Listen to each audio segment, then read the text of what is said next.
Greetings, welcome to another Deckard Games YouTube thing. In the last couple weeks I've been getting lots of messages from people asking me to show with a little bit more detail all the tools I use for making reproduction cards.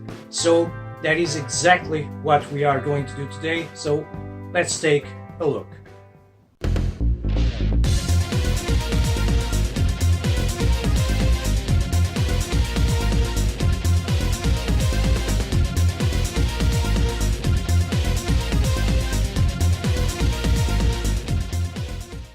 So let's start with the most obvious and biggest thing, which is my soldering station. And here it is, this big box right here. Now you don't have to go for something like this. You can go for something a lot more cheaper than this.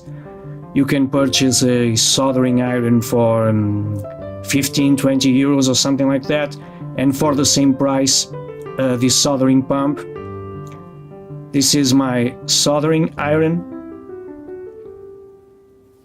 And it needs cleaning. So I have my sponge to clean the excess solder.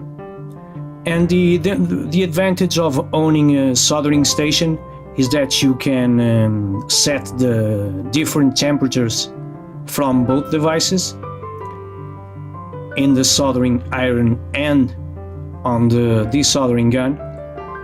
So here we have buttons to set the temperature, to turn it on or off. You can see the tubes in the bottom, both have filters on it. And this is my desoldering gun that heats the solder and pumps it to this receptacle in the middle of the gun. This plastic casing in the middle. So yeah, again, you don't have to go for something that costs a lot of money. You can go for something else much cheaper. It will also do the job, but yeah, this is my soldering station. So next up, if you want to solder stuff, you will need some solder, of course. This is my solder roll. It's a 0.8 millimeter gauge. And when you're soldering stuff, you want the perfect drop of solder, not too thin, not too thick. So I've been using the 0.8 millimeter gauge for years now, and it gets the job done. So this is the solder that I use, and it's been working for me. So if you want to solder stuff, obviously you will need solder. So next big thing, of course, if you want to program EEPROMs, you are going to need an EEPROM programmer. This is my top 3000 universal programmer with USB interface, and this is mandatory. This is not a cheap thing, but if you want to program EEPROMs, this is again mandatory. This one is compatible with Windows 10, which is important for me, and it takes ROMs with 40 pins, 42 pins, and you have to watch out for this because lots of EEPROM programmers only take 40 pins ROMs or EEPROMs. In the back you can see the power out, USB out, and the on and off switch. So here is the front, where you connect and secure your EEPROMs, and you can see on the right the different sizes. Again, there are lots of programmers that only take 40 pins EEPROMs. So this is the one I use, the top 3000 universal programmer. So next thing, an EEPROM Eraser. This is the cheapest thing that I have. You can buy it everywhere online.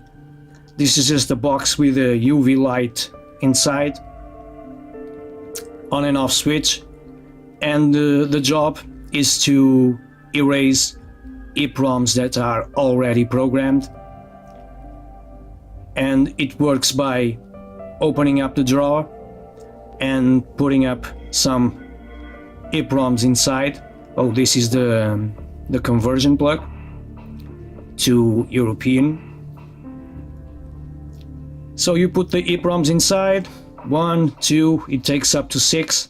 You close it, you turn it on, and it works like an easy bake oven. You set the timer, and when it's done, the EEPROM is erased and you can reuse it again.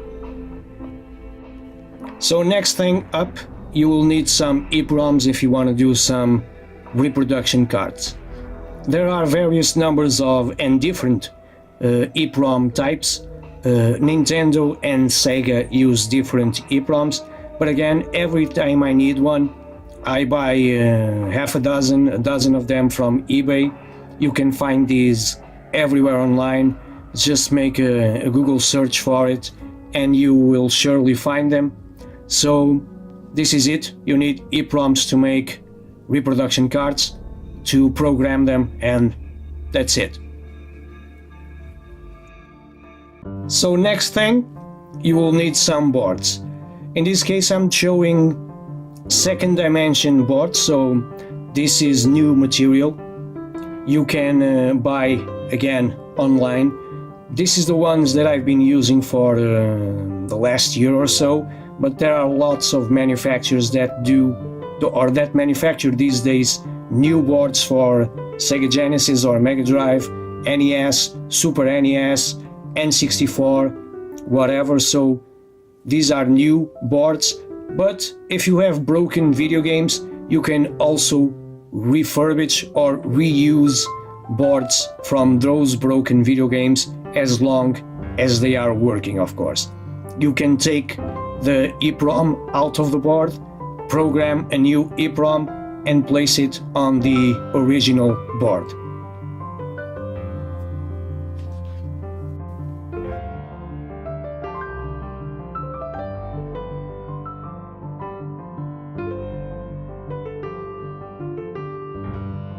So the next thing are capacitors, and different boards take different capacitors.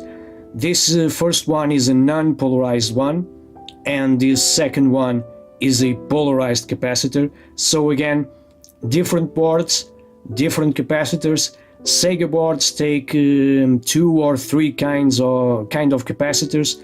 Nintendo is a lot more diverse, so depending on the game that you want to make, depending if it uses save RAM or not, you will have to search for the capacitors that the board needs and place them into the board. If you're using or refurbishing an original board, you only have to check if the capacitors are working or not.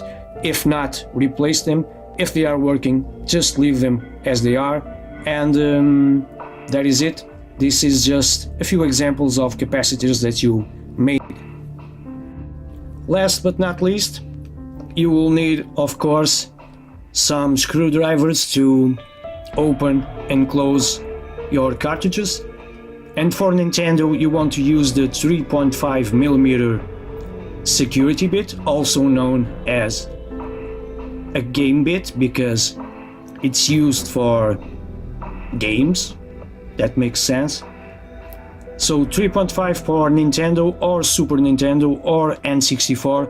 Nintendo uses the 3.8. And for Sega, you want to use the 4.5mm security bit.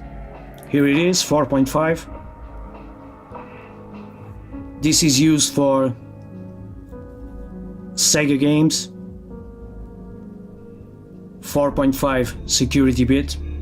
So you will need both of these drivers or screwdrivers. Again, one for Nintendo cartridges and the other for Sega cartridges. And that is it.